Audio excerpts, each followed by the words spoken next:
Leverage Redemption comes to IMDb TV, and the con is on and more exciting than ever. The team reunites as they take justice into their own hands, not to mention adding a few new exciting recruits. For this crew, the stealing is mutual. There's no shortage of bad guys, and the con game has only gotten more complicated. Don't miss out on the action-packed heist and discover why crime is fun when you're the good guys. Leverage Redemption, now streaming free on IMDb TV.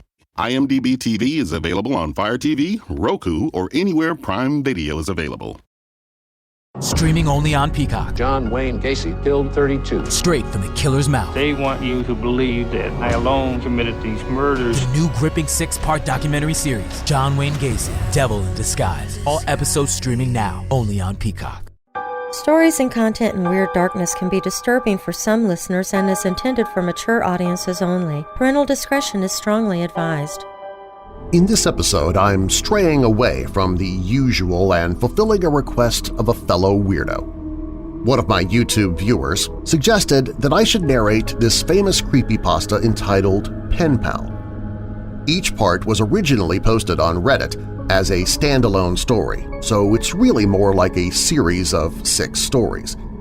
The stories have garnered a considerable fan base since their original postings on subreddit No Sleep, even prompting the author to adapt them into a full-length novel entitled Pen Pal. However, I will be sharing the original postings from Reddit. I hope you've cleared your schedule, because this is going to take a while.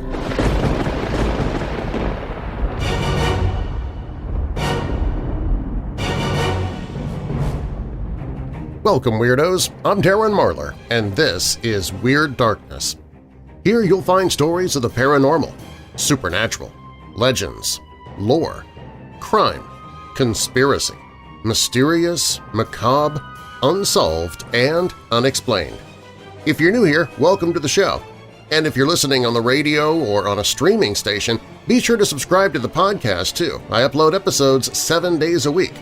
And if you're already a member of our Weirdo family, please take a moment and invite a friend, family member, or coworker to listen in.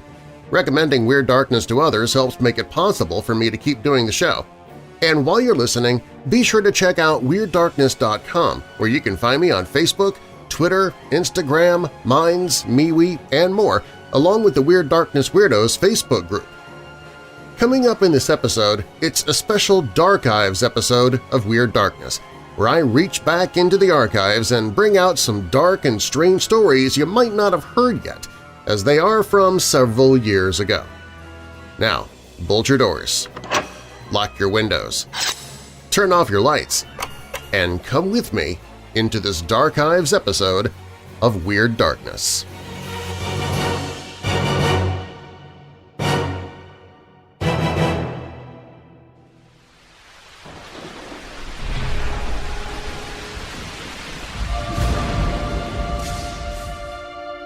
This is long, so I apologize for that. I've never had to tell this story with enough detail to actually explain it all the way, but it is true, and it happened when I was about 6 years old. In a quiet room, if you press your ear against a pillow, you can hear your heartbeat. As a kid, the muffled rhythmic beats sounded like soft footsteps on a carpeted floor, so as a kid, almost every night, just as I was about to drift off to sleep, I would hear these footsteps and I would be ripped back to consciousness, terrified. For my entire childhood, I lived with my mother in a fairly nice neighborhood that was in a transitional phase. People of lower economic means were gradually moving in, and my mother and I were 2 of these people. We lived in the kind of house you see being transported in 2 pieces on the interstate. But my mom took good care of it. There were a lot of woods surrounding the neighborhood that I would play in and explore during the day. But at night, as things often do to a kid, they took on a more sinister feeling. This, coupled with the fact that, due to the nature of our house, there was a fairly large crawl space underneath, filled my mind with imaginary monsters and inescapable scenarios which would consume my thoughts when I was awoken by the footsteps. I told my mom about the footsteps, and she said that I was just imagining things. I persisted enough that she blasted my ears with water from a turkey baster once just to placate me, since I thought that would help. Of course, it didn't. Despite all the creepiness and footsteps, the only weird thing that ever happened was that every now and then I would wake up on the bottom bunk despite having gone to sleep on the top. But this wasn't really weird, since I'd sometimes get up to piss or get something to drink and could remember just going back to sleep on the bottom bunk. I'm an only child, so it didn't matter. This would happen once or twice a week. But waking up on the bottom bunk wasn't too terrifying. But one night, I didn't wake up on the bottom bunk. I had heard the footsteps, but was too far gone to be woken up by them. And when I was awoken, it wasn't from the sound of footsteps or a nightmare, but because I was cold, really cold. When I opened my eyes, I saw stars. I was in the woods. I sat up immediately and tried to figure out what was going on. I thought I was dreaming, but that didn't seem right, though neither did me being in the woods. There was a deflated pool float right in front of me, one of those ones shaped like a shark. This only added to the surreal feeling, but after a while it seemed like I just wasn't going to wake up because I wasn't asleep. I stood up to orient myself, but I didn't recognize these woods. I played in the woods by my house all the time, so I knew them really well. But if these weren't the same woods, then how could I get out? I took a step and felt a shooting pain in my foot, which knocked me back to where I had just been laying. I had stepped on a thorn. By the light of the moon, I could see that they were everywhere. I looked at my other foot, but it was fine, and as a matter of fact, so was the rest of me. I didn't have another scratch on me, and I wasn't even that dirty. I cried for a little bit and then stood back up. I didn't know which way to go, so I just picked a direction. I resisted the urge to call out since I wasn't sure I wanted to be found by who or what might be out there. I walked for what seemed like hours. I tried to walk in a straight line and tried to course-correct when I had to take detours, but I was a kid and I was afraid. There weren't any howls or screams, and only once did I hear any noise that scared me. It sounded like a crying baby. I think now that it was just a cat, but I panicked. I ran, veering in different directions to avoid big thicks of bushes and collapsed trees. And I was paying close attention to where I stepped, because by that point my feet were in pretty bad shape. I paid too much attention to where I was stepping and not enough to where those steps were leading, because not long after hearing the cry, I saw something that filled me with a kind of despair I haven't experienced since. It was the pool float. I was only 10 feet from where I had woken up. This wasn't magic or some supernatural space bending. I was lost. Up until that moment, I thought more about getting out of the woods than how I got in, but being back at the beginning caused my mind to swim. I wasn't even sure that these were my woods. I had only been hoping that they were. Had I run in a huge circle around that spot, or did I just get turned around and started making my way back? How was I going to get out? At the time, I thought the North Star was just the brightest star, and so I looked and found the brightest one and followed it. Eventually, things started to look more familiar, and when I saw the ditch, a dirt ditch my friends and I would have dirt clod wars in, I knew I'd made it out. By that point, I was walking really slowly because my feet hurt so much. But I was so happy to be so close to home that I broke into a light jog. When I actually saw the roof of my house over a neighboring lower set house, I let out a light sob and ran faster. I just wanted to be home. I had already decided that I wouldn't say anything because I had no idea what I could possibly say. I would get back in the house somehow, clean up, and get in bed. My heart sunk as I rounded the corner and my house came fully into view. Every light in the house was on. I knew my mom was up, and I knew I would have to explain, or try to explain, where I had been, and I couldn't even figure out where to start. My run became a jog, which became a walk. I saw her silhouette through the blinds, and although I was worried about how to explain things to her, that didn't matter to me at that point. I walked up the couple of steps to the porch and put my hand on the doorknob and turned. Right before I pushed it open, 2 arms wrapped around me and pulled me back. I screamed as loud as I could, "Mom, help me! Please, Mom!" The feeling of being so close to being safe and then being physically pulled away from it filled me with a kind of dread that is, even after all of these years, indescribable. The door I'd been torn away from opened and a flash of hope shot through my heart. But it wasn't my mom. It was a man, and he was enormous. I thrashed around and kicked at the shins of the person holding me while also trying to get away from the person who had just come out of my house. I was scared, but I was furious. "Let me go! Where is she? Where's my mom? What did you do to her?" As my throat stung from screaming and I was drawing in another breath, I became aware of a sound that had been present for longer than I had perceived it. "Honey, please calm down. I've got you." It sounded like my mom. The arms loosened and set me down, and as a man approaching me blocked out the porch light with his head, I noticed his clothes.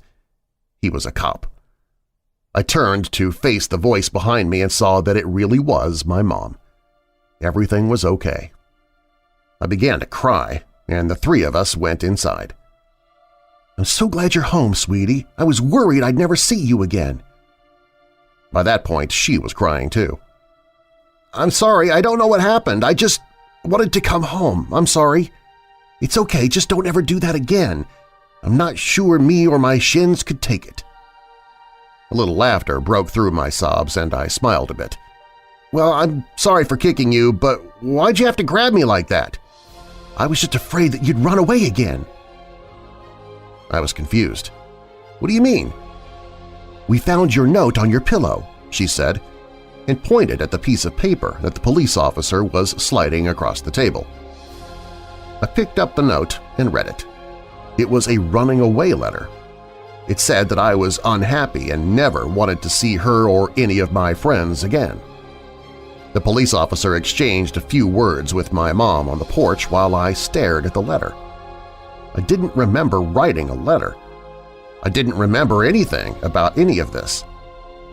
But even if I sometimes went to the bathroom at night and didn't remember, or even if I could have gone into the woods on my own, even if all of that could have been true, the only thing I knew at that point was, this isn't how you spell my name. I didn't write this letter.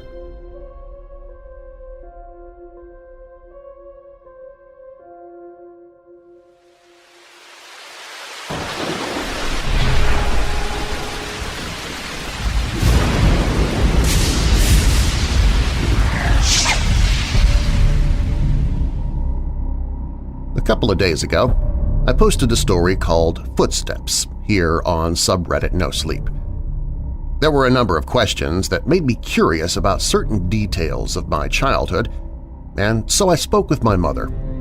Exacerbated by my questions, she said, "Why don't you just tell them about the goddamn balloons if they're so interested?"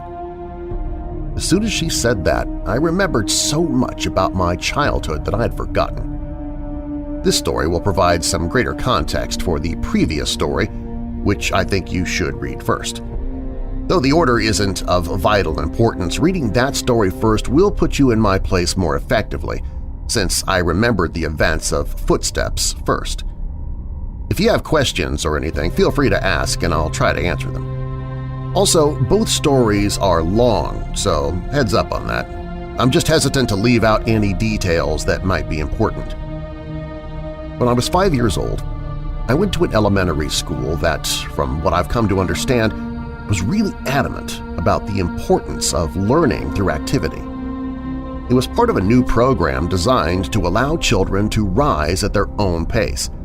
And to facilitate this, the school encouraged teachers to come up with really inventive lesson plans.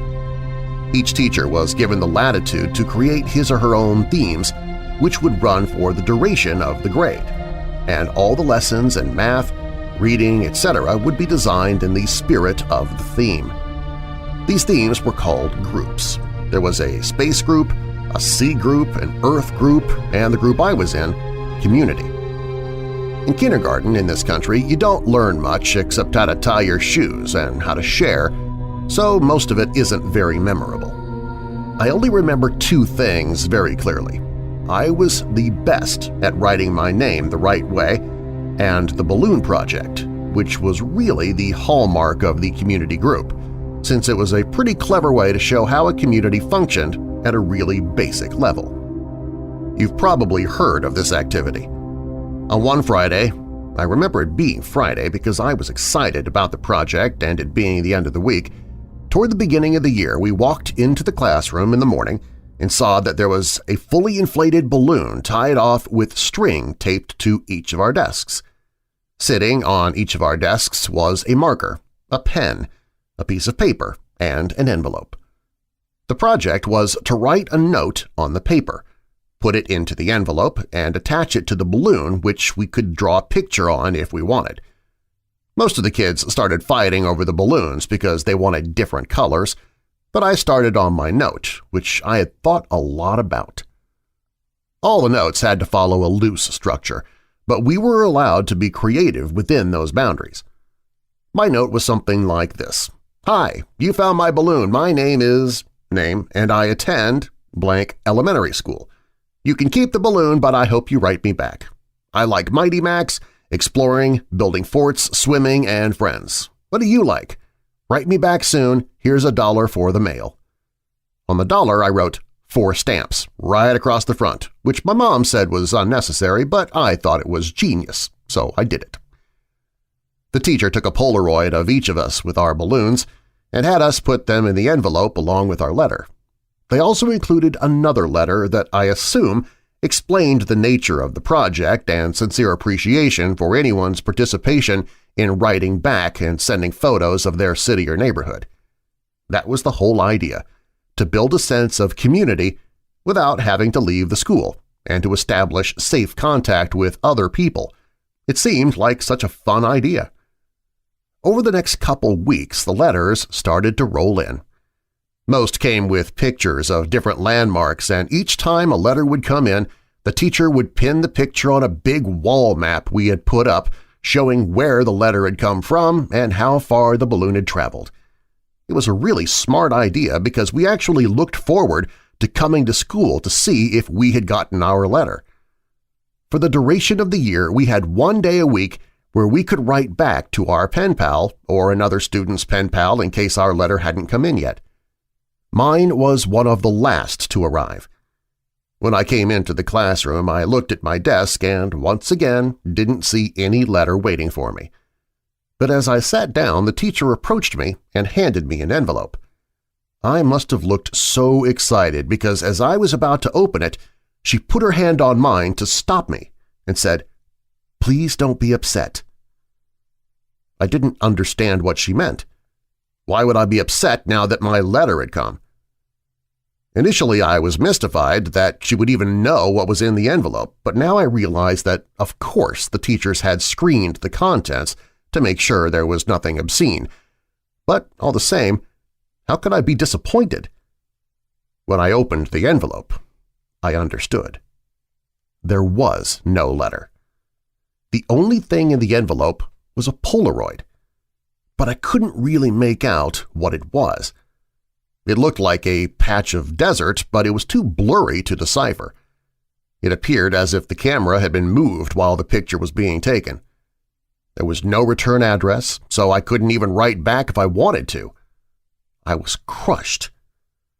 The school year pressed on, and the letters had stopped coming for nearly all of the other students. After all, you could only continue a written correspondence with a kindergartner for so long. Everyone, including myself, had lost interest in the letters almost completely. Then, I got another envelope. My excitement was rejuvenated, and I reveled in the fact that I was still getting a letter when most of the other pen pals had abandoned their involvement. It made sense that I received another delivery. There had been nothing but a blurry picture in the first one, so this was probably to make up for that. But again, there was no letter at all, just another picture. This one was more distinguishable, but I still didn't understand it.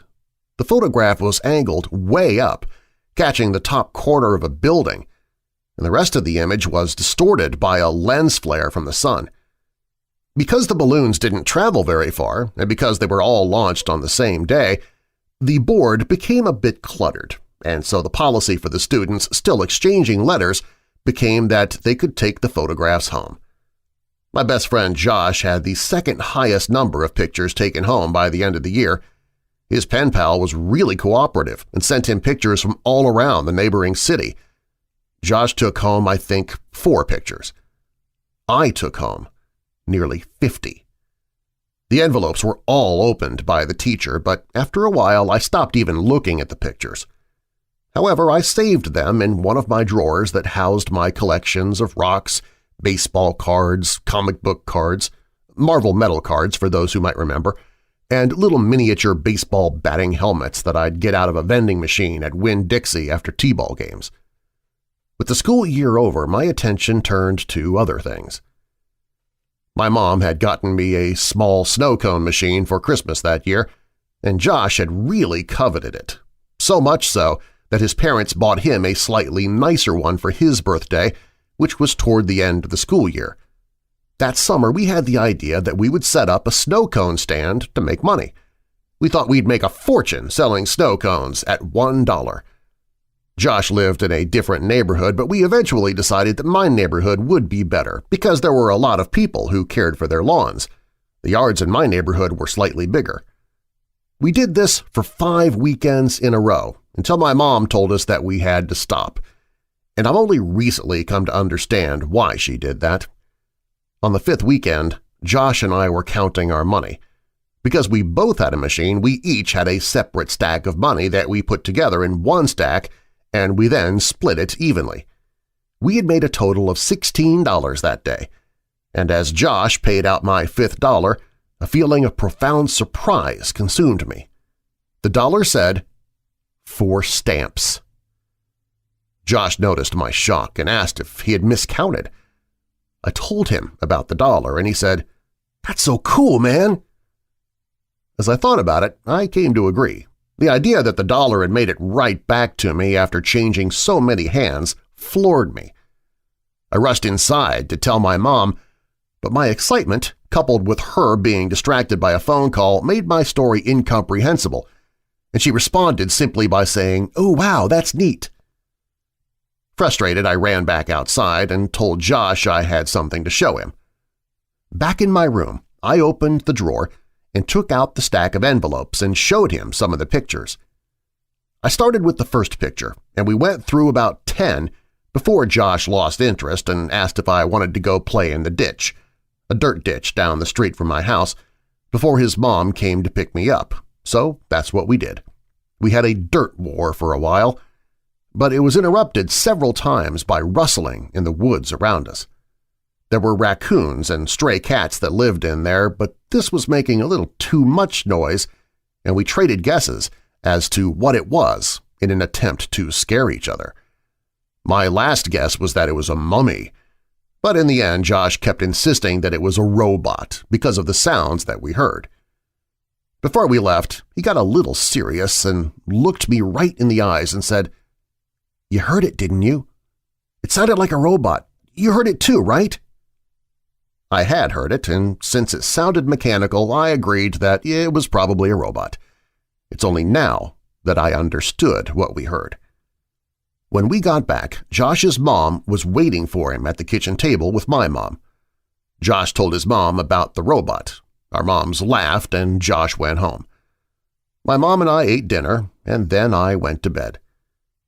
I didn't stay in bed for long before I crept out and decided that, due to the day's events, I would revisit the envelopes, since now the whole affair seemed much more interesting.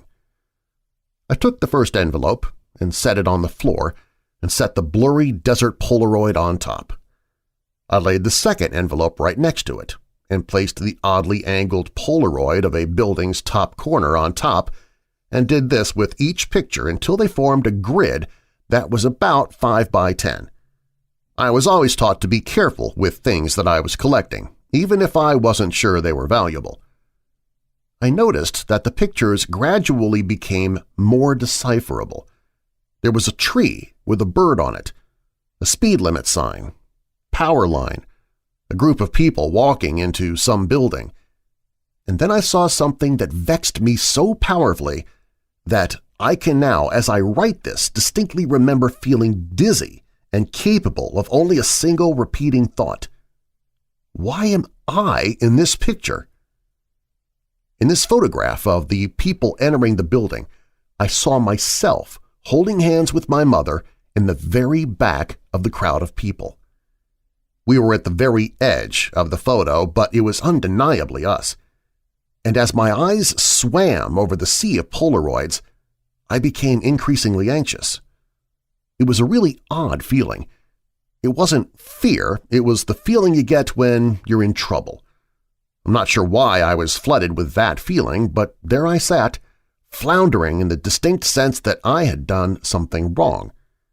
And this feeling only intensified as I looked on at the rest of the photos after the one that had so powerfully struck me. I was in every photo. None of them were close shots. None of them were only of me. But I was in every single one of them. Off to the side, in the back, bottom of the frame. Some of them only had the tiniest part of my face captured at the very edge of the photo. But nevertheless, I was there. I was always there. I didn't know what to do. Your mind works in funny ways as a kid, but there was a large part of me that was afraid of getting in trouble simply for still being up. Since I already had the looming feeling of having done something wrong, I decided that I would wait until tomorrow. The next day, my mom was off to work and spent most of the morning cleaning up around the house. I watched cartoons, I imagine, and waited until I thought it was a good time to show her the Polaroids. When she went out to get the mail, I grabbed a couple of the pictures and put them on the table in front of me as I sat waiting for her to come back in. When she returned, she was already opening the mail and threw some junk mail into the trash can, and I said, "Mom, can you come here for a second? I have these pictures." "Just give me a minute, honey. I need to mark these on the calendar." After a minute or two, she came and stood behind me and asked me what I needed. I could hear her shuffling with the mail behind me, but I just looked at the Polaroids and told her about them. As I explained more and pointed to the pictures, her frequent uh-huhs and okays decreased, and she was suddenly completely quiet, it only making a little noise with the mail. The next noise I heard from her sounded as if she was trying to catch her breath in a room that had no air left in it. At last her struggling gasps were conquered, and she simply dropped the remaining mail on the table and ran to the kitchen to get the phone. "Mom, I'm sorry, I didn't know about these. Don't be mad at me." With the phone pressed to her ear, she was walking, running back and forth and shouting into it. I nervously fiddled with the mail sitting next to my Polaroids. The top envelope had something sticking out of it that I thoughtlessly and anxiously pulled on until it came out. It was another Polaroid. Confused, I thought that somehow one of my Polaroids had slipped into the stack when she threw the mail down, but when I turned it over and looked at it, I realized that I had not seen this one before. To my dismay, it was me, but this one was a much closer shot. I was surrounded by trees and was smiling. But it wasn't just me, I noticed. Josh was there too.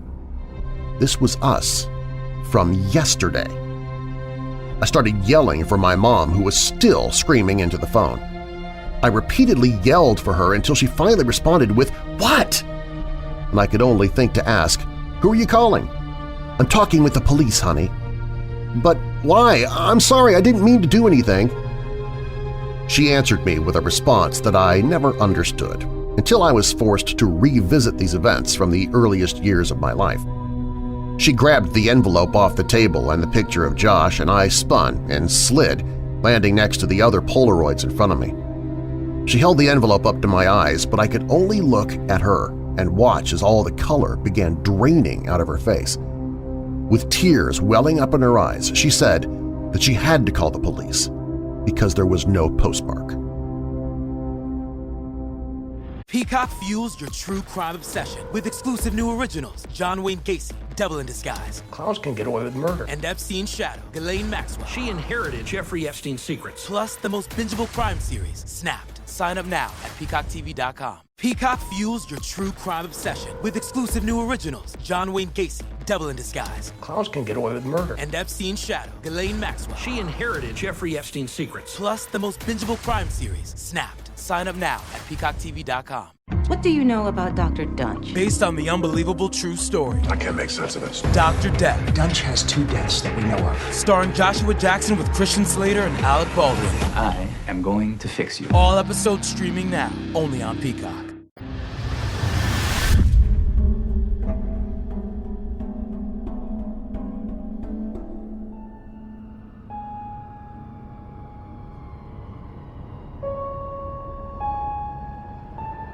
For those of you who have read my other stories and asked if there was more and received cryptic answers from me, I want to apologize for being dishonest. I said several times in the comments that nothing really happened after Footsteps, but that wasn't true. The events of the following story weren't locked away in the recesses of my mind. I've always remembered them. It wasn't until I remembered balloons and spoke with my mother about the following events that I realized how intertwined this story was with everything else. But I originally hadn't really planned on sharing this anyway. My desire to withhold this memory was due mostly to the fact that I don't think I showed good judgment in it. I also wanted consent from another person to tell it, so as to not misrepresent what transpired.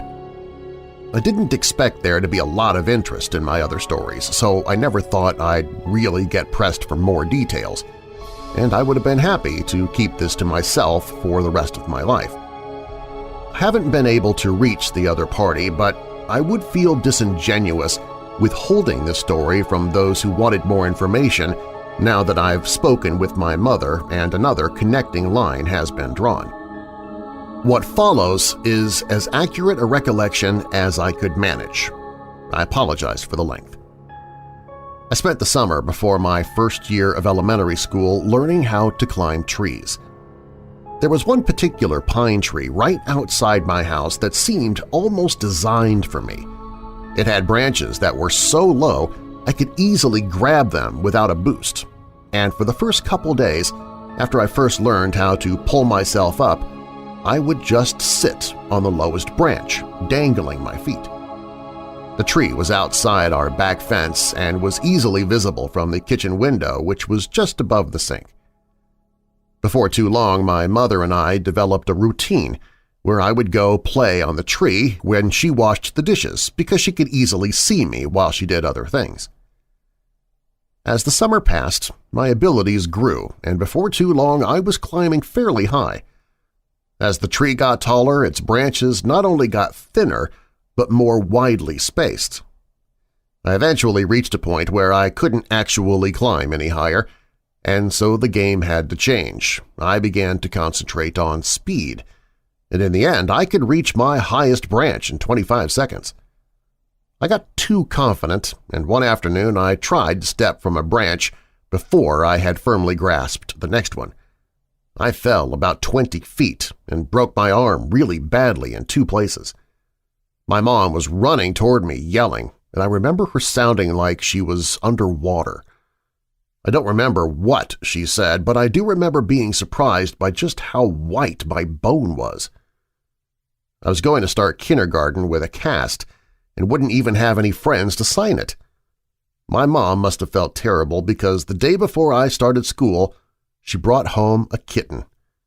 He was just a baby and was striped with tan and white. As soon as she put him down, he crawled into an empty case of soda that was sitting on the floor. I named him Boxes. Boxes was only an outside cat when he escaped.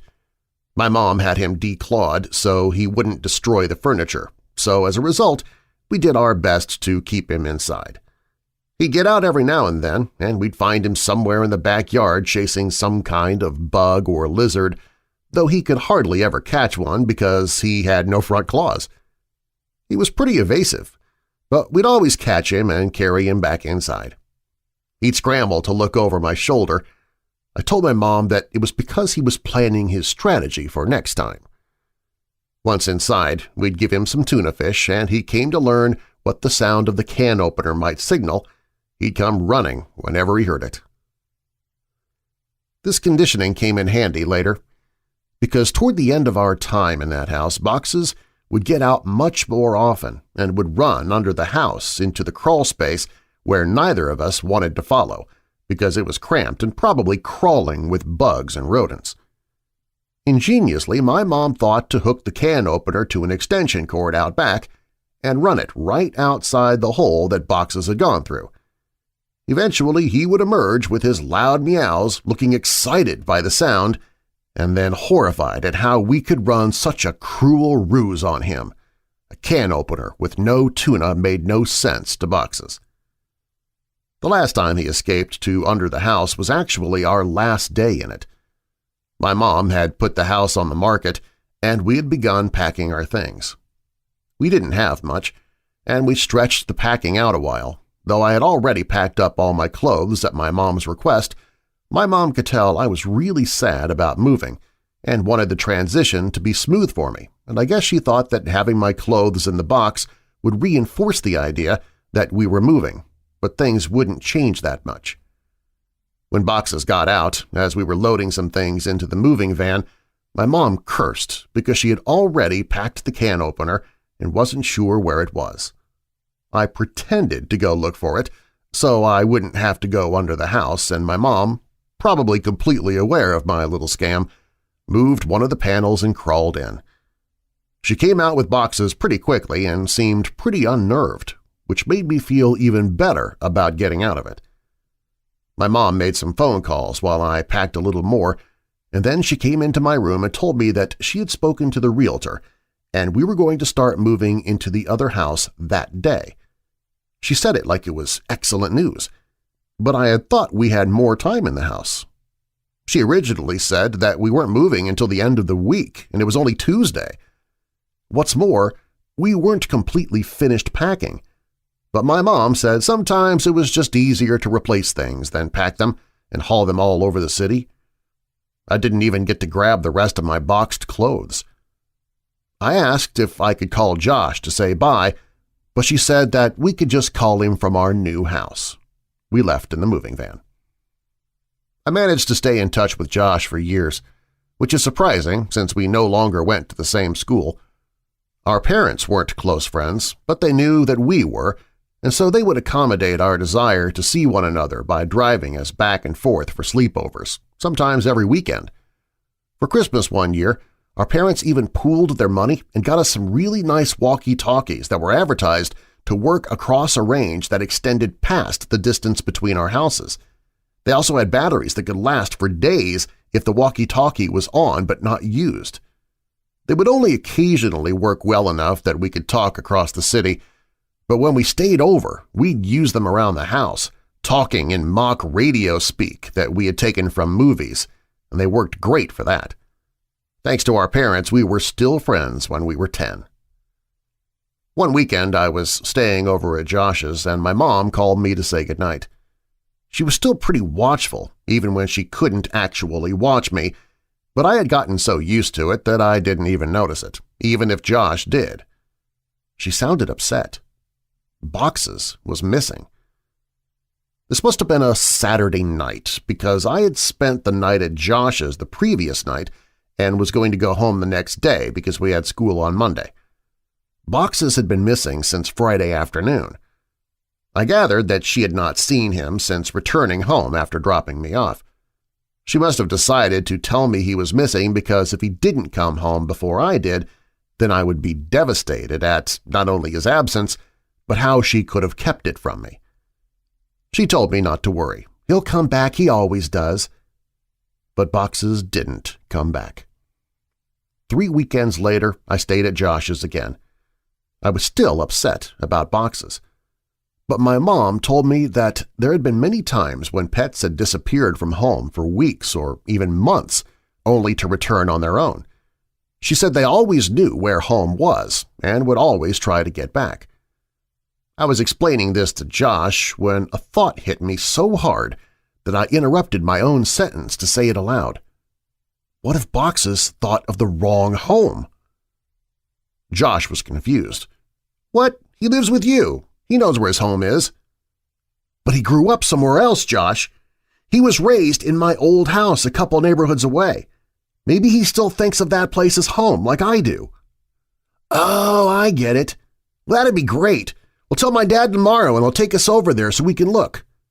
No, he won't, man. My mom said he couldn't ever go back to that place because the new owners wouldn't want to be bothered. She said that she told your mom and dad the same thing. Josh persisted. Okay, then, we'll just go out exploring tomorrow and make our way to your old house. No! If we get spotted, your dad will find out, and then so will my mom. We have to go there ourselves. We have to go there tonight. It didn't take that much convincing to get Josh on board, since he was usually the one to come up with ideas like this. But he had never snuck out of his house before. It actually turned out to be incredibly easy. The window in his room opened to the backyard, and he had a latched wooden fence that wasn't locked. After those 2 minor hurdles, we slipped off into the night, flashlight and walkie-talkies in hand. There were 2 ways to get from Josh's house to my old house. We could walk on the street and make all the turns, or go through the woods, which would take about half the time. It would have taken about 2 hours to walk there taking the street, but I suggested that we go that way anyway. I told him it was because I didn't want to get lost. Josh refused and said that if we were seen, they might recognize him and tell his dad. He threatened to go home if we didn't just take the shortcut. And I accepted it because I didn't want to go by myself. Josh didn't know about the last time I walked through these woods at night. The woods were much less creepy with a friend and a flashlight, and we were making pretty good time. I wasn't entirely sure where we were, but Josh seemed confident enough, and that bolstered my morale. We passed through a particularly thick patch of tangled trees when the strap on my walkie-talkie got caught on a branch. Josh had the flashlight, and so I was struggling to get the walkie-talkie free when I heard Josh say, "Hey man, want to go for a swim?" I looked over to where he was shining the flashlight, though I closed my eyes as I did because I now knew where we were. He was pointing at the pool float. This was where I had woken up in these woods all those years ago. I felt a lump in my throat and the sting of fresh tears in my eyes as I continued to struggle with the walkie. Frustrated, I yanked on it hard enough to break it free, and I turned and walked to Josh, who had partially laid down on the pool float in a mock sunbathing pose. As I walked toward him, I stumbled and nearly fell into a fairly large hole that was sitting in the middle of this small clearing. But I regained my balance and stopped right at its edge. It was deep. I was surprised by the size of the hole, but more surprised by the fact that I didn't remember it. I realized it must not have been there that night because it was in the same spot where I had awoken. I put it out of my mind and turned to Josh. "Quit messing around, man. You saw I was stuck over there and you were just laying here joking around on this float." I punctuated the sentence with a kick to an exposed part of the float. A screeching rose from it. Josh's smile inverted. He suddenly looked terrified and was struggling to get off the float, but he couldn't in a quick manner due to the awkward way he had been laying on it. Each time he would fall back on the float, the screeching would intensify. I wanted to help Josh, but I couldn't move myself any closer. My legs wouldn't cooperate. I hated these woods. I picked up the flashlight that he had thrown in his thrashing and shined it on the float, not knowing what to expect. Finally, Josh got off the float and rushed next to me. Looking at where I was shining the light, suddenly there it was. It was a rat. I started laughing nervously, and we both watched the rat run into the woods, taking the screeches with it. Josh lightly punched me in the arm, the smile slowly returning to his face, and we continued walking. We quickened our pace and made it out of the woods faster than we thought we could, and we found ourselves back in my old neighborhood. The last time I'd rounded the bend ahead, I had seen my house fully illuminated, and all the memories of what transpired came flooding back. I felt a skipping in my heart as we were finally turning the corner and about to face the full view of my house, remembering last time how incandescent it was. But this time all the lights were off. From a distance I could see my old climbing tree, and as my mind traced the steps of causality backwards, and I realized that I wouldn't be back here this night if that tree hadn't grown, and I was briefly in awe of how all events were like that. As we got closer I could see that the lawn looked terrible. I couldn't even guess when it had been last mowed. One of the shutters had partially broken loose and was rocking back and forth in the breeze, and overall the house just looked dirty. I was sad to see my old home in such a state of disrepair. Why would my mom care if we bothered the new owners if they cared so little about where they lived? And then I realized there were no new owners. The house was abandoned, though it looked simply forsaken.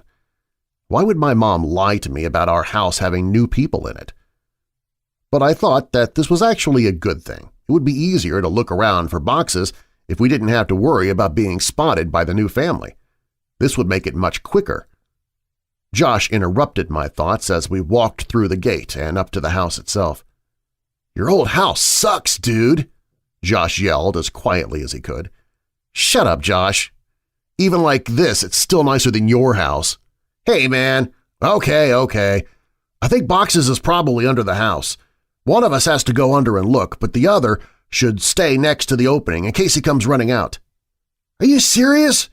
There's no way I'm going under there. It's your cat, man. You do it." "Look, I'll game you for it, unless you're too scared," I said, holding my fist over my turned-up palm. "Fine, but we go on shoot, not on 3. It's rock, paper, scissors, shoot, not 1, 2, 3. I know how to play the game, Josh. You're the one who always messes up, and it's 2 out of 3. I lost. I wiggled loose the panel that my mom would always move when she had to crawl under here for boxes. She only had to do it a couple of times, since the can opener trick usually worked. But when she had to do it, she hated it, especially that last time.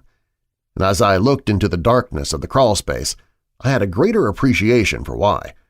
Before we moved, she said that it was actually better that boxes ran under here despite how hard it could be to get him out. It was less dangerous than him jumping over the fence and running around the neighborhood.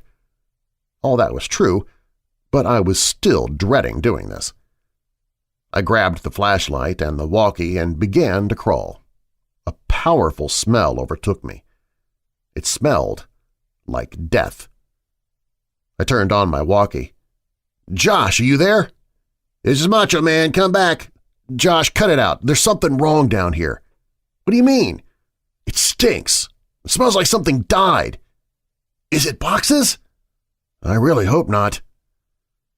I set the walkie down and moved the flashlight around as I crawled forward. Looking through the hole from the outside, you could see all the way back with the right lighting, but you had to be inside to see around the support blocks that held the house up. I'd say that there was about 40% of the area that you couldn't see, unless you were actually in the crawl space. But even inside, I discovered that I could only see directly where the flashlight was pointing. I realized that this would make scouting around the place much more difficult. As I moved forward, the smell intensified. The fear was growing in me that boxes had come here and something had happened to him. I shined the flashlight around but couldn't see much of anything. I wrapped my fingers around a support block to pull myself forward, and as I did that, I felt something that made my hand recoil. Fur. My heart sank, and I prepared myself emotionally for what I was about to see. I crawled slowly so I could prolong what I knew was coming, and I inched my eyes and the flashlight past the block to see what was on the other side. I staggered back in horror. "Jesus Christ!" escaped from my trembling mouth. It was a hideous and twisted creature, badly decomposed.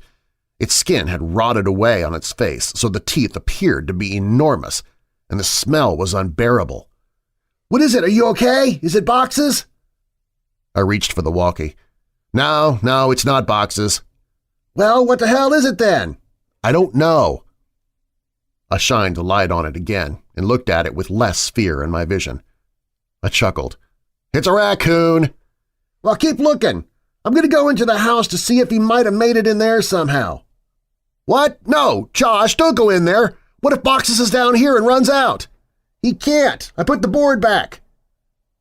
I looked and saw that he was telling the truth. "Why'd you do that?"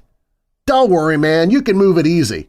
This makes more sense. If Boxes ran out and I missed him, then he'd be gone. If he's down there, then grab him tight and I'll come move the board.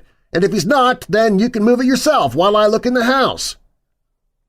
Some of his points were good, and I doubted he'd be able to get in anyway. "Okay, but be careful and don't touch anything. There's a bunch of my old clothes still in boxes in my room. You can look in there to see if he crawled in one. And make sure to bring your walkie." "Roger that, good buddy." I realized that it would be pitch black in there. The power would have been turned off since no one was paying the bill. With any luck, he'd be able to see from the streetlights that might cast some light inside. Otherwise, I'm not sure what he'd do.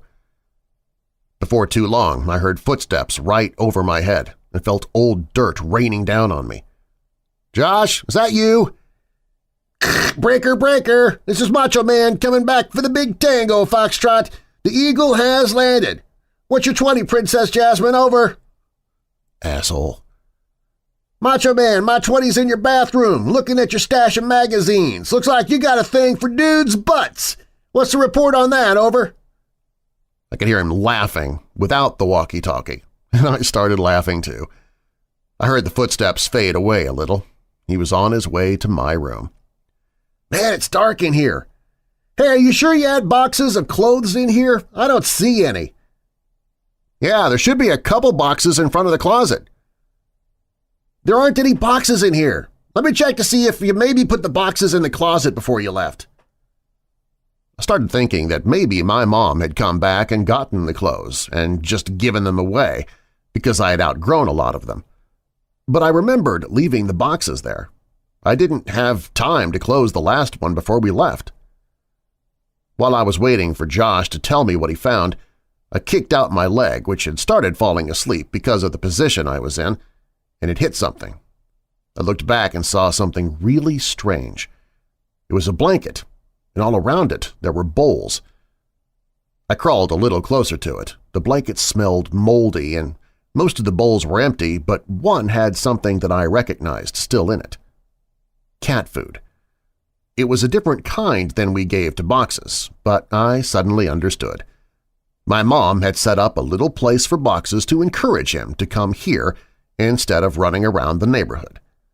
That made a lot of sense, and it seemed even more likely that Boxes would have come back to this place. "That's so cool, Mom," I thought. "I found your clothes." "Oh, cool. Where were the boxes?" "Like I said, there are no boxes. Your clothes are in your closet. They're hanging up." I felt a chill. This was impossible. I had packed all my clothes. Even though we weren't supposed to move for another 2 weeks when we left, I remember packing them and thinking that it was stupid for me to have to get clothes out of the box and put them back in.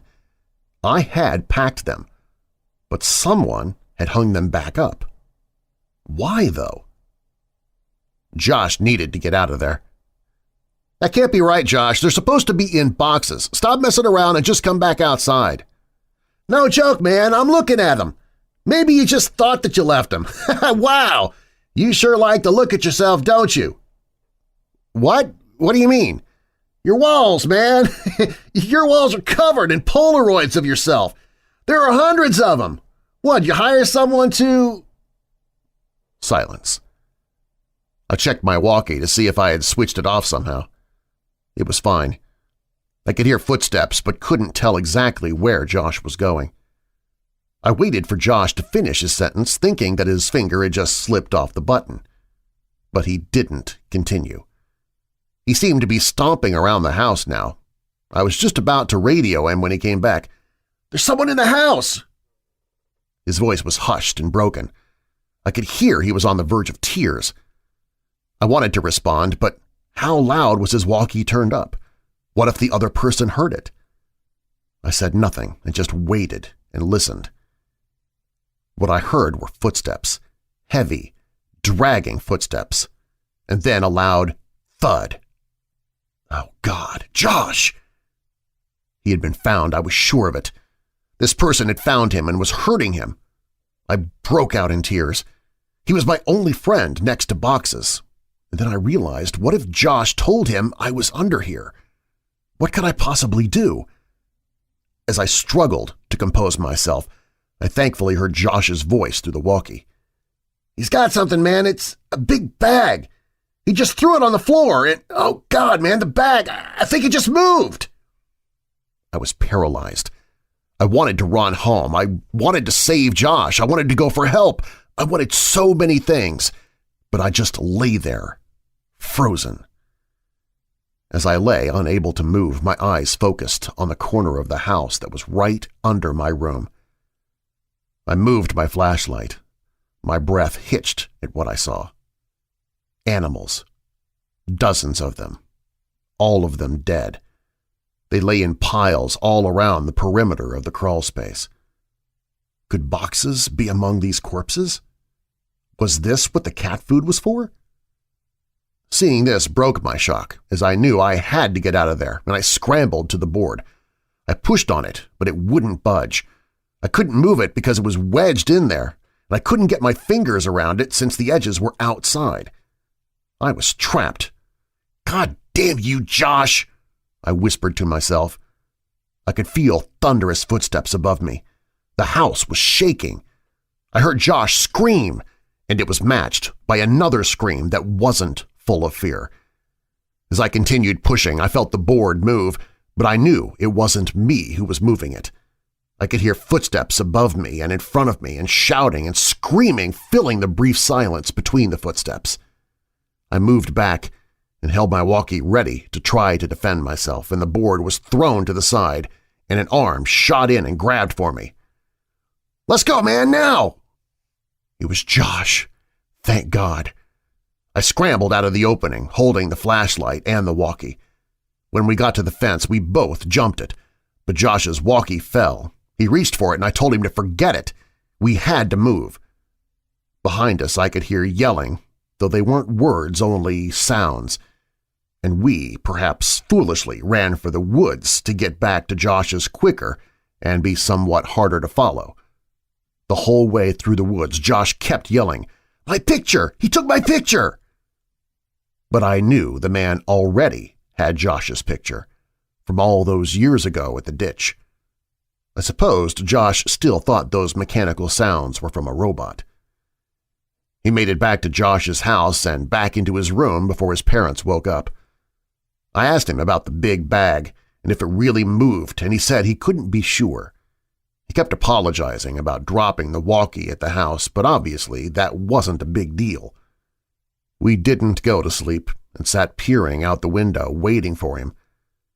I went home later that day, as it was about 3 a.m. already. I told my mom the basics of this story a couple days ago. She broke down and was furious about the danger I put myself in. I asked her why she made all those things up about bothering the new owners to stop me from going. Why'd she think the house was so dangerous? She became irate and hysterical, but she answered my question. She grabbed my hand and squeezed it harder than I thought her capable of, and locked her eyes to mine, whispering as if she was afraid of being overheard. "Because I never put any fucking blankets or bowls under the house for Boxes. You weren't the only one to find them." I felt dizzy. I understood so much now. I understood why she had looked so uneasy after she brought Boxes out from under the house on our last day there. She found more than spiders or a rat's nest that day. I understood why we left almost 2 weeks early. I understood why she tried to stop me from going back. She knew. She knew he made his home under ours, and she kept it from me. I left without saying another word and didn't finish the story for her, but I want to finish it here for you. I got home from Josh's that day. I threw my stuff on the floor, and it scattered everywhere. I didn't care. I just wanted to sleep. I woke up around 9 p.m. to the sound of boxes meowing. My heart leapt. He had finally come home. I was a little sick about the fact that if I had just waited a day, none of the previous night's events would have happened, and I'd have boxes anyway. But that didn't matter. He was back. I got off my bed and called for him, looking around to catch a glint of light off his eyes. The crying continued, and I followed it. He was coming from under the bed. I laughed a little, thinking I had just crawled under a house looking for him, and how this was so much better. His meows were being muffled by a shirt, so I flung it aside and smiled, yelling, "Welcome home, Boxes!" His cries were coming from my walkie-talkie. Boxes never came home. Streaming only on Peacock. John Wayne Gacy killed 32. Straight from the killer's mouth. They want you to believe that I alone committed these murders. The new gripping 6-part documentary series, John Wayne Gacy, Devil in Disguise. All episodes streaming now, only on Peacock. Streaming only on Peacock. Ghislaine Maxwell had it all until she met Jeffrey Epstein. Ghislaine Maxwell's charged with enticement of minors, sex trafficking of children, and perjury. Epstein's Shadow, Ghislaine Maxwell. Streaming now, only on Peacock. Streaming only on Peacock. She was this moneyed, social girl. Ghislaine Maxwell had it all until she met Jeffrey Epstein. Maxwell helped connect him to the wealthy and famous. Then it all came crashing down. Ghislaine Maxwell's charged with enticement of minors, sex trafficking of children, and perjury. Now a new 3-part documentary reveals her story. How on earth could she have got to this place? Epstein's Shadow, Ghislaine Maxwell. Streaming now, only on Peacock.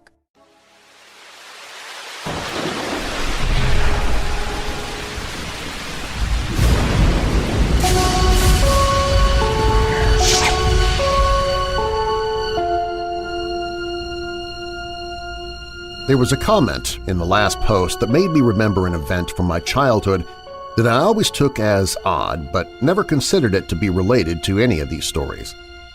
I know now that it is. It's funny how memories work. The details might all be present in your mind, though scattered and disarrayed, and then a single thought can stitch them back together almost instantly. I never thought of these events much because I was focused on the wrong details. I went back to my mom's house and went through my old childhood schoolwork, looking for something that I think is important. I couldn't find it, but I'll keep looking. Again, sorry for the length. My old cities and the neighborhood in them weren't planned with the thought that the population would begin to grow exponentially and it would have to be accommodated. The layout of the roads is generally originally in response to geographical restrictions and the necessity of connecting points of economic importance.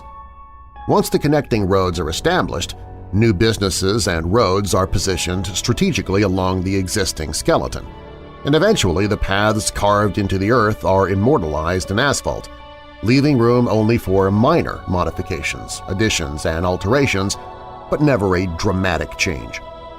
My childhood neighborhood must have been old then. If straight lines move as the crow flies, then my neighborhood must have been built based on the travels of a snake. The first houses built must have been placed around the lake, and gradually the inhabitable area increased as new extensions were built off the original path. But these new extensions all ended abruptly at one point or another. There was only one entrance or exit for the entire neighborhood.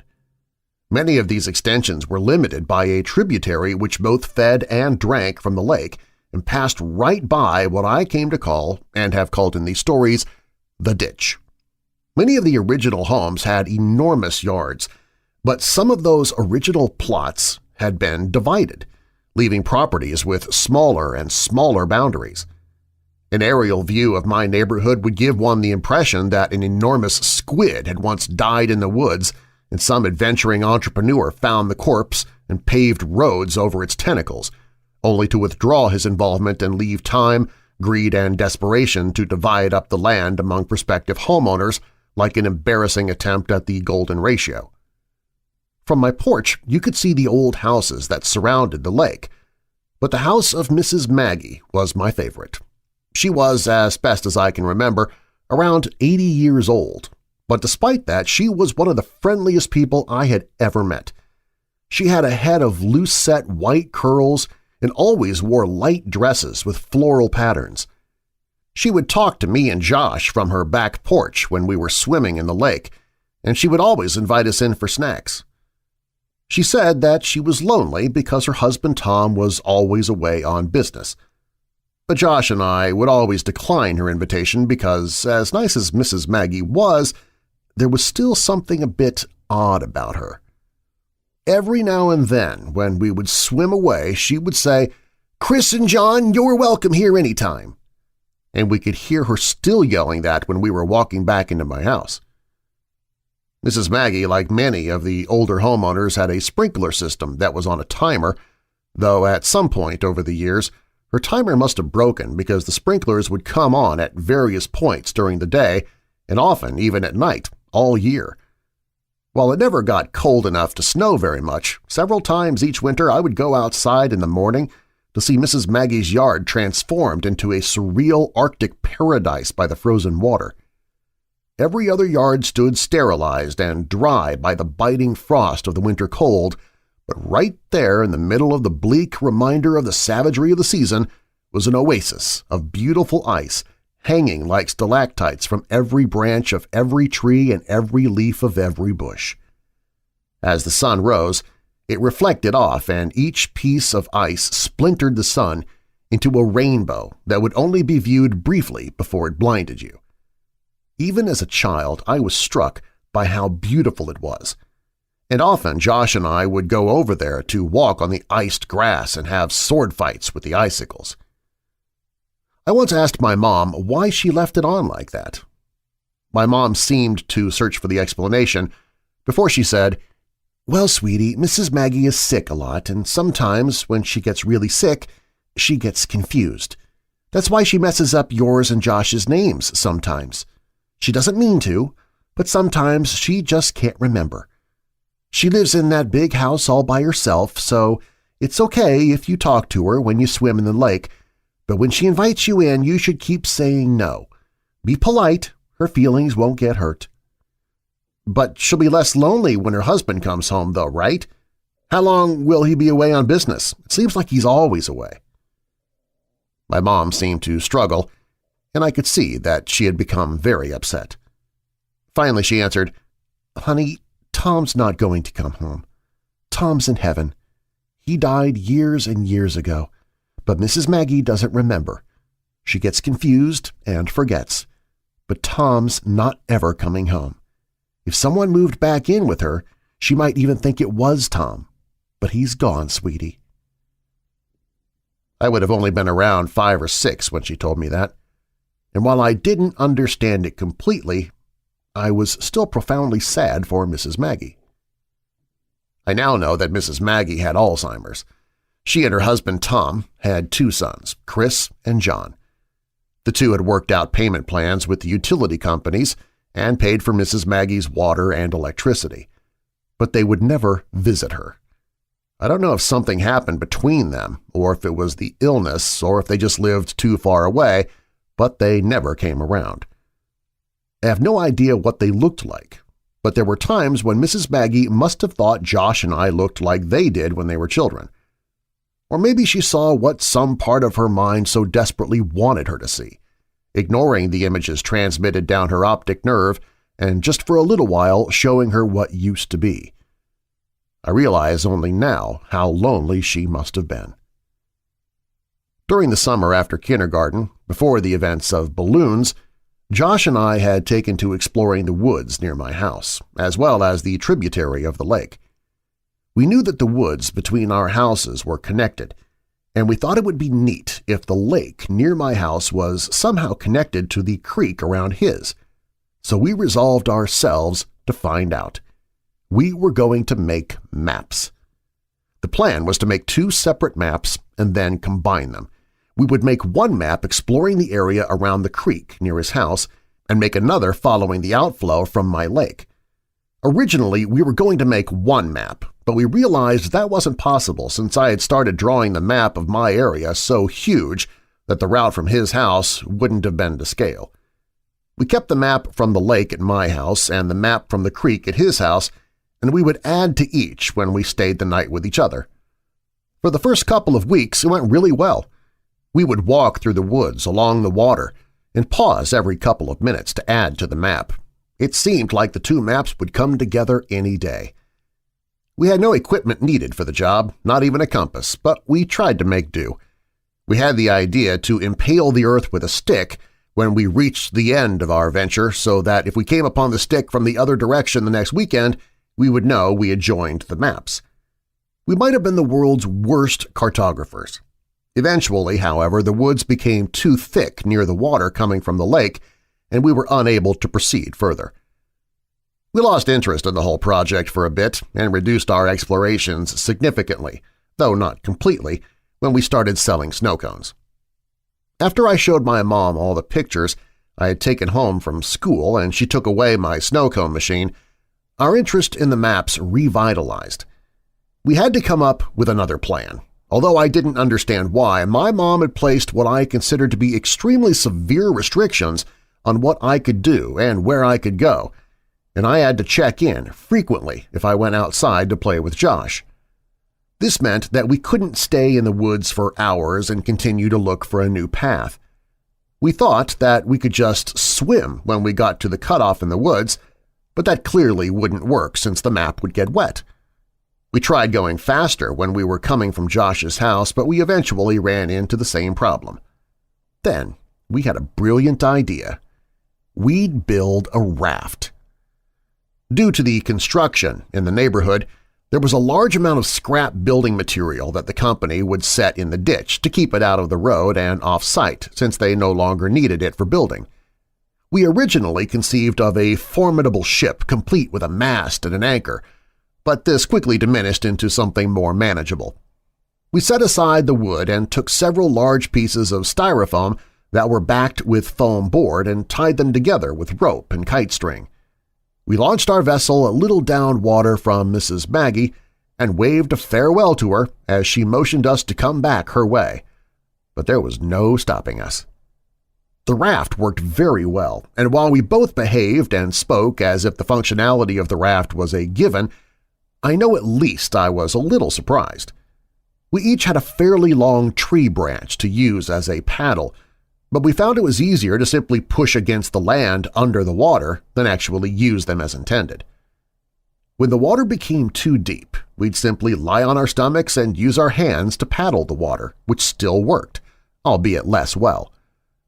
The first time we had to resort to that method of propulsion, I remember thinking that from far above it must have looked like a colossally fat man with tiny arms was out for a swim. It actually took us several trips to get the raft to the impassable patch of woods that marked the farthest we had made it. After we had come up with the idea of marking the ground with the stick, we had taken to running through the woods until we got to the stick and then, as carefully and precisely as we knew how, charting our course. This meant that the impasse was actually quite a bit away, so to sail from around my house all the way to the blockade in the woods was taking longer than expected. We'd sail for a bit and then dock the raft, and then next time we'd run through the woods to the raft and go a little farther. We continued this well into first grade. Josh and I were assigned to different groups that year, so since we didn't really see one another during the school day, our parents were more willing to let us hang out all weekend each week. What's more, Josh's dad had taken on a lengthy construction job that required him to work over the weekends, and his mother was on call, so this meant Josh would stay at my house most every weekend for weeks on end. We should have been making excellent progress, but when we finally made it to the impasse and had the opportunity to explore past it, we couldn't find a place to dock the raft. The woods were simply too thick, and the water had eroded the land to the point that there was nearly a 2-foot rise of earth over the tributary which exposed the twisting and damp roots of the trees above. We'd have to turn back every time and leave the raft at the same thick of trees that prompted us to build it in the first place. Even worse, winter had arrived, so we couldn't justify leaving the house in our swimsuits. We were getting nowhere. We always had to come home before we could gain much ground. On a Saturday, around 7 p.m., Josh and I were playing when one of my mom's co-workers knocked on our door. Her name was Samantha, and I remember her well now because I would propose to her a couple of years later when I was visiting my mom at work. My mom said that she had to go to work to fix a problem that had arisen and that she'd be back in about 2 hours. Her car was being repaired, so she'd have to ride with Samantha. But I gathered that the problem was Samantha's fault, and discussing it in the car was why it would only take 2 hours. She said that under no circumstances were we to leave the house or open the door for anyone, and she was in the middle of explaining that she would call every hour when she got there to check in. But she ended that statement prematurely when she remembered that our phone had been turned off for delinquent payments. This was why Samantha had just come by unannounced. She looked me dead in the eye as she was closing the door and said, "Stay put." This was our chance. We watched her drive down the serpentine road toward the exit, and as soon as the car rounded the last visible bend, we ran back to my room. I dumped my backpack out while Josh grabbed the map. "Hey, do you have a flashlight?" Josh chimed. "No, but we'll be back way before dark." "I was thinking just in case we should have one." "My mom has one, but I don't know where she keeps it. Wait." I ran into my closet and pulled a box down from the top shelf. "You have a flashlight in there?" Josh asked. "Not exactly."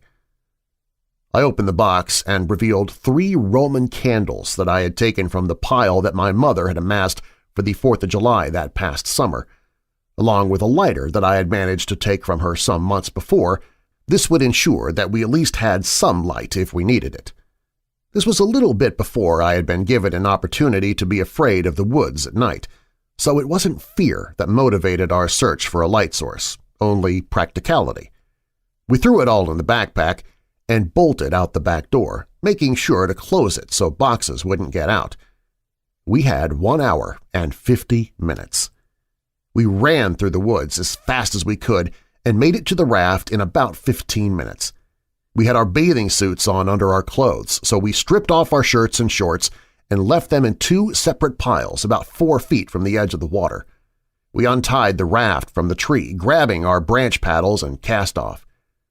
We tried to move rapidly to reach the point beyond the contents of our ever-expanding map, as we didn't have time to waste seeing old sights.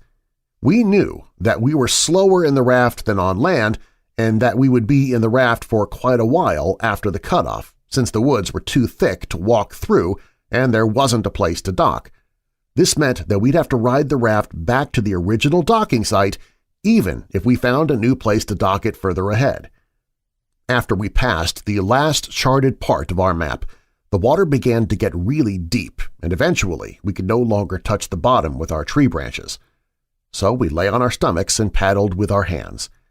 It was getting darker, and as a result, it was becoming harder to distinguish the trees from one another, and we were both becoming slightly unnerved. In the interest of making good time, we were paddling fast with our arms, but this caused a lot of noise as our hands repeatedly confronted and then broke through the water's surface tension. During these periods, we could hear both the crunching of dead leaves and the snapping of fallen sticks in the woods to our right. As we would slow our pace and quiet our actions, the rustling in the woods would cease, and we began to wonder if it was really ever there at all. We didn't know what kinds of animals resided this far into the woods, but we did know that we didn't wish to find out. As Josh amended the map that I was illuminating with the lighter, we were suddenly confronted with the fact that the sounds were not imagined. Rapidly and rhythmically we heard crunch, snap, crunch. It seemed to be moving slightly away from us, pushing through the woods just beyond our map. It had become too dark to see. We had misjudged how long the sun would linger. Nervously, I called out, "Hello?" There was a brief moment of breathless tension as we lay static in the water. This silence was suddenly broken by laughter. "Hello?" Josh cackled. "So what?" "Hello, Mr. Monster in the Woods. I know you're sneaking around, but maybe you'll answer to my hello." "Hello?" I realized how stupid it was. Whatever animal it was, it wouldn't respond. I hadn't even realized I'd said it until afterwards, but if anything was actually there, I obviously wouldn't get a reply. Josh continued, "Hello," in a high falsetto. "Hello," I countered, with as deep a baritone as I could imagine. "Hello there, mate." "Hello, beep boop." "Hello." We continued mocking each other, and were in the process of turning the raft around to head back when we heard, "Hello." It was whispered and forced, as if it were powered by the last breath in a pair of deflating lungs. But it didn't sound sickly. It had come from the spot just off the map, which now sat behind us since we had turned the raft around. I slowly shifted on the raft and faced the direction of the sound as I fumbled with the Roman candle. I wanted to see. "What are you doing?" Josh hissed. But I had already lit it. As the sparking fuse sunk into the wrapper, I held it toward the sky. I had never actually shot one of these myself and thought to just use it like a flare in the movies.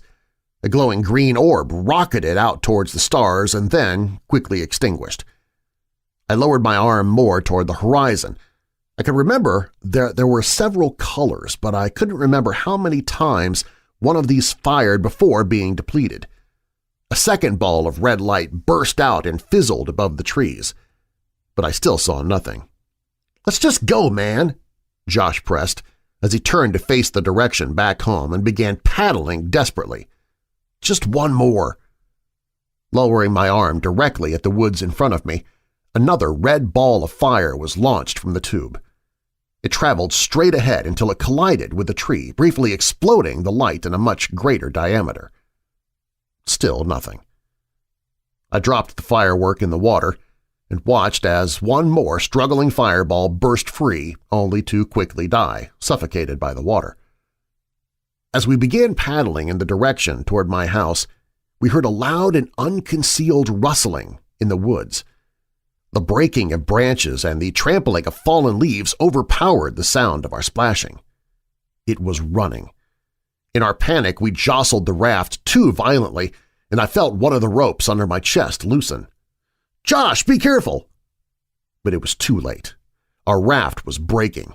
Before too long, it had completely fallen apart. We each held on to a separate piece of styrofoam, but the pieces weren't big enough to keep us completely afloat, and our legs dangled beneath us in the winter water. "Josh, quick!" I yelled as I pointed at the water right next to him. He scrambled, but it was too cold to move quickly, and we both watched as the map floated away. "I'm cold, man," Josh shuddered dejectedly. "Let's get out of the water."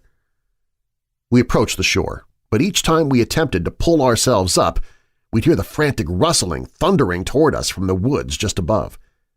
Eventually, we were too cold and weak to even try anymore. Steadily, we kicked our legs and found ourselves nearing the dock site. We toppled off the debris and tried to pull it on land, but Josh's piece slipped away and floated in the direction of the lake. We took off our swimsuits and were desperate to get into dry clothes to shield us from the biting chill of the air. I slid my shorts, but there was something wrong. I turned to Josh. "Where's my shirt, man?" He shrugged and suggested, "Maybe it got knocked into the water and floated into the lake?" I told Josh to go back to my house and to say that we were playing hide-and-seek if my mom was home. I had to try to find my shirt. I ran behind the houses and peered out over the water and scouted along the shoreline. It occurred to me that with any luck maybe I could find the map too. I was moving pretty fast because I needed to get home and was about to give up when my concentration was interrupted by a sound coming from just behind me. "Hello?" I whipped around. It was Mrs. Maggie. I had never seen her at night before, and in this poor light she looked exceedingly frail. The usual warmth that wrapped her manner seemed to have been snuffed out by the chill. I couldn't remember ever seeing her without a smile, and so her face looked strange. "Hello, Mrs. Maggie." "Oh, hi, Chris." The warmth and smile had returned to her, even if her memories had not. "I couldn't see it was you in the dark there." Jokingly, I asked her if she was going to invite me in for a snack, but she said maybe another time. I was too busy looking for my map and the shirt to really engage her, but she sounded happy, so I didn't feel bad. She said a couple other things, but I was too distracted to pay attention. I said goodnight and ran down her driveway toward my house. Behind me, I could hear her walking across the frozen yard, but I didn't turn around to wave. I had to get home. I made it home a couple of minutes before my mom did, and by the time she came in, Josh and I had already changed clothes and warmed up. We'd gotten away with it, even though we'd lost the map. "Couldn't find it?" "Nah, but I saw Mrs. Maggie. She called me Chris again. I'm telling you, dude, just be glad you've never seen her at night." We both laughed, and he asked me if she invited me in for a snack, joking that the snacks must be terrible since she couldn't even give them away. I told him that she didn't, and he was surprised. And now that I had time to think about it, so was I. Literally, every time we had seen her, she had invited us in for snacks, and here I had, albeit sarcastically, invited myself, and she said no. As Josh talked more about Mrs. Maggie, I suddenly realized that the lighter might still be in my pocket, and that it would be disastrous for my mom to find. I grabbed the shorts off the floor and patted my pockets. I felt something, but it wasn't the lighter. From my back pocket, I slid out a folded piece of paper, and my heart leapt. The map, I thought, but I watched it float away. As I unfolded the paper, my stomach turned as I tried to understand what I was seeing. Drawn on the paper, inside of a large oval were two stick figures holding hands. One was much bigger than the other, but neither had faces. The paper was torn, so a part of it was missing, and there was a number written near the top right corner. It was either 15 or 16. I nervously handed Josh the paper and asked him if he had put it in my pocket at some point, but he scoffed at the idea and asked why I was so upset. I pointed toward the smaller stick figure and what was written on it. It was my initials. I shook it off and told Josh the rest of the conversation between Mrs. Maggie and I. I'd always attributed the odd exchange to her being sick until revisiting the events in my mind all these years later. As I think about it now, the feeling of profound sadness for Mrs. Maggie returns, but it is augmented by a looming feeling of despair when I think about why she said maybe another time. I knew what she had said, but I didn't understand what it meant that night. I didn't understand what her words had meant weeks later when I watched men in strange orange biohazard suits carry what I thought were black bags full of garbage out of her house, or why the whole neighborhood smelled like death that day. I still didn't understand when they condemned the house and boarded it up a little while before we moved. But I understand now. I understand why her last words to me were so important, even if neither she nor I realized it at the time. Mrs. Maggie had told me that night that Tom had come home, but I know now who had really moved in, just as I know now why I never saw her body brought out on a stretcher. The bags weren't filled with garbage. Streaming only on Peacock. John Wayne Gacy is suspected of having killed as many as 32. Straight from the killer's mouth. They want you to believe that I alone committed these murders. The new gripping 6-part documentary series that investigates the crimes that shocked the nation. The thing everybody thought they knew wasn't the whole story. John Wayne Gacy, Devil in Disguise. All episodes streaming now. Devil in Disguise. Only on Peacock. Peacock fuels your true crime obsession with exclusive new originals. John Wayne Gacy, Devil in Disguise. Clowns can get away with murder. And Epstein's shadow, Ghislaine Maxwell. She inherited Jeffrey Epstein's secrets. Plus the most bingeable crime series, Snapped. Sign up now at peacocktv.com. Peacock fuels your true crime obsession with exclusive new originals like John Wayne Gacy, Devil in Disguise. He said to me, clowns can get away with murder. Dr. Death, the undoctored story. This guy's dangerous. And Epstein's shadow, Ghislaine Maxwell. She inherited Jeffrey Epstein's secrets. There was this whole other world going on. Plus the most bingeable crime series, Buried in the Backyard and Snapped. And with the Dateline 24/7 channel that's always on. Did you want her dead? You can't not obsess. Sign up now at peacocktv.com.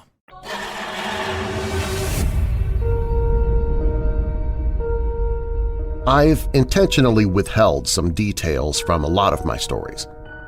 I've let my hopes concerning the way things might influence my evaluation of the way they actually are. I don't think there's any point to that anymore.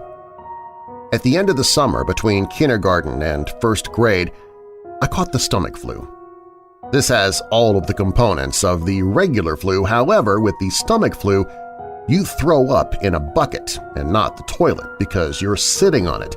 The sickness gets purged from both ends. This lasted for about 10 days. But just before it had passed, the sickness was granted an extension in the form of pink eye. My eyelids were so fused together by the dried mucus generated during the night that first day I awoke with the infection that I thought I'd gone blind. When I started first grade, I had a kink in my neck from 10 days of bed rest and 2 swollen, bloodshot eyes.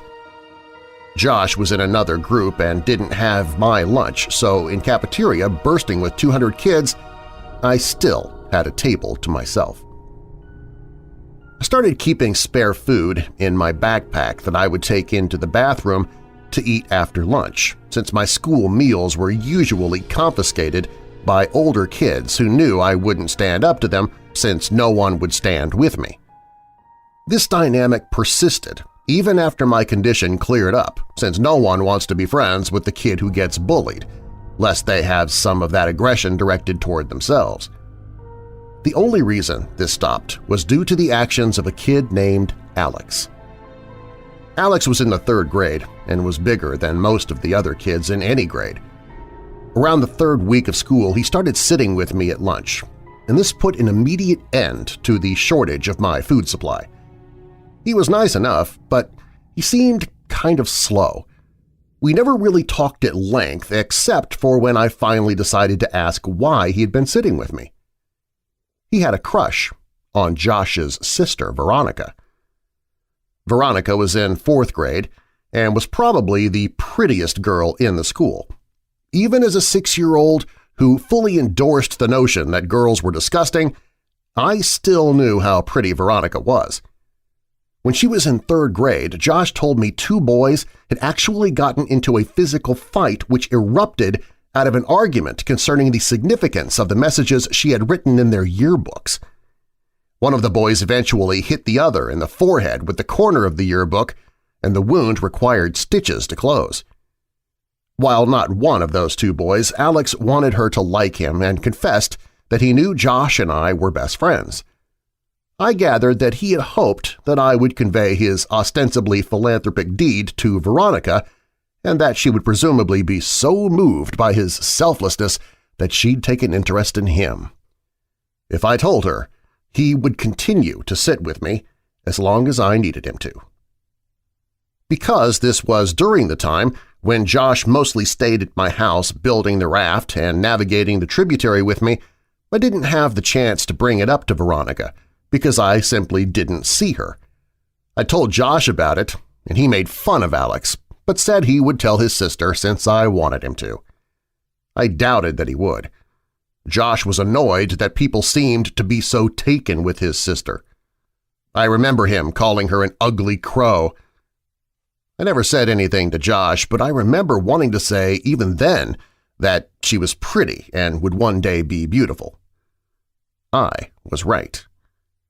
When I was 15, I was seeing a movie at a place my friends and I had come to call the Dirt Theater.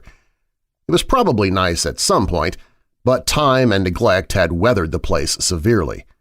This theater had movable tables and chairs on a level floor, so when the theater was full, there were very few places you could sit and see the whole screen. The theater was still open, I imagine, for 3 reasons. 1, it was cheap to see a movie there. 2, they showed a different cult movie twice a month at midnight. And 3, they sold beer to underage kids during the midnight showings. I went for the first 2, and that night they were showing Scanners by David Cronenberg for $1. My friends and I were sitting in the very back. I wanted to sit closer to the front for a better view, but Ryan had driven us, so I relented. A couple minutes before the movie started, a group of girls walked in. They were all pretty attractive, but whatever beauty they might have had was eclipsed by the girl with the dirty blonde hair, even though I had only caught a glimpse of her profile. As she turned to move her seat, I caught a full view of her face, which gave me the feeling of butterflies in my stomach. It was Veronica. I hadn't seen her in a long time. Josh and I saw progressively less of one another after we snuck out to my old house that night when we were 10, and usually when I'd visit him, she'd be out with friends. While everyone stared at the screen, I stared at Veronica, only looking away when the feeling that I was being a creep overcame me. But that feeling would quickly subside, and my eyes would return to her. She really was beautiful, just like I had thought she'd be when I was a kid. When the credits started to roll, my friends got up and left. There was only one exit, and they didn't want to be trapped waiting for the crowd to clear. I lingered in hopes of catching Veronica's attention. As she and her friends walked by, I took a chance. "Hey, Veronica." She turned toward me, looking a little startled. "Yeah?" I got out of my seat and stepped a little into the light, coming in through the open door. "It's me, Josh's old friend from way back. How have you been?" "Oh my God, hey, it's been so long!" She motioned to her friends that she'd be out in a second. "Yeah, a few years at least. Not since the last time I stayed over with Josh. How is he anyway?" "Oh, that's right. I remember all you guys' games. Do you still play Ninja Turtles with your friends?" She laughed a little, and I blushed. "No, I'm not a kid anymore. Me and my friends play X-Men now." I was really hoping she'd laugh. She did. "You're cute. Do you come to these movies every time?" I was still reeling from what she said. Does she really think I'm cute? Did she just mean I was funny? Does she think I'm attractive? I suddenly realized that she had asked me a question, and my mind grasped for what it was. "Yeah," I said much too loudly. "Yeah, I try to anyway. What about you?" "I come every now and then. My boyfriend didn't like these movies, but we just broke up, so I plan on coming from now on." I was trying to be casual but failed. "Oh, well, that's cool. Not that you guys broke up, I just meant that you'd be able to come more often." She laughed again. I tried to recover. "So are you coming the week after next? They're supposed to show Day of the Dead. It's really cool." "Yeah, I'll be here." She smiled, and I was about to suggest that maybe we could sit together when she quickly closed the space between us and hugged me. "It was really good to see you," she said with her arms around me. I was trying to think of what to say when I realized the biggest problem was that I had forgotten how to talk. Luckily, Ryan, who I could hear approaching from the hallway, came in and spoke for me. "Dude, you know the movie's over, right? Let's get the fuck out." "Oh, yeah." Veronica let go and said that she'd see me next time. She was played out of the room by the porn music Ryan was making with his mouth. I was furious, but it dissipated as soon as I heard Veronica laughing in the lobby. Day of the Dead couldn't come soon enough. Ryan's family was going out of town, so he wouldn't be able to drive us, and the other friends I was with that night didn't have cars. A couple of days before the movie, I asked my mom if she could take me. She responded almost immediately by denying my request, but I persisted, and she picked up on the desperation in my voice. She asked why I wanted to go so badly since I had seen the movie before, and I hesitated before saying that I was hoping to see a girl there.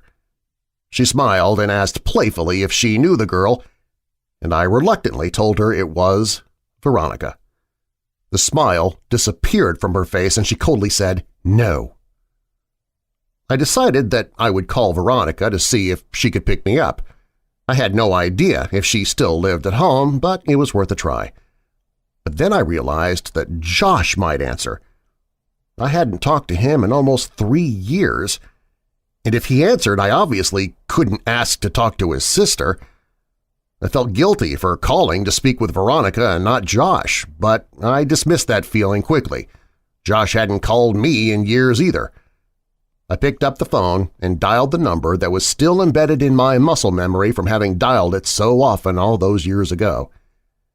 It rang several times before someone picked up. It wasn't Josh. I felt a mixture of both relief and disappointment.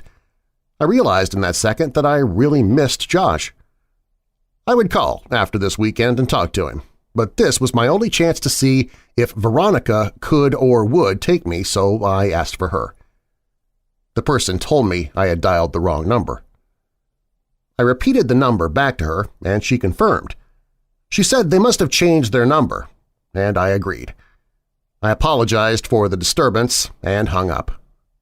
I was suddenly intensely sad because now I couldn't contact Josh even if I wanted to. I felt terrible for having been afraid that he might answer the phone. He had been my very best friend.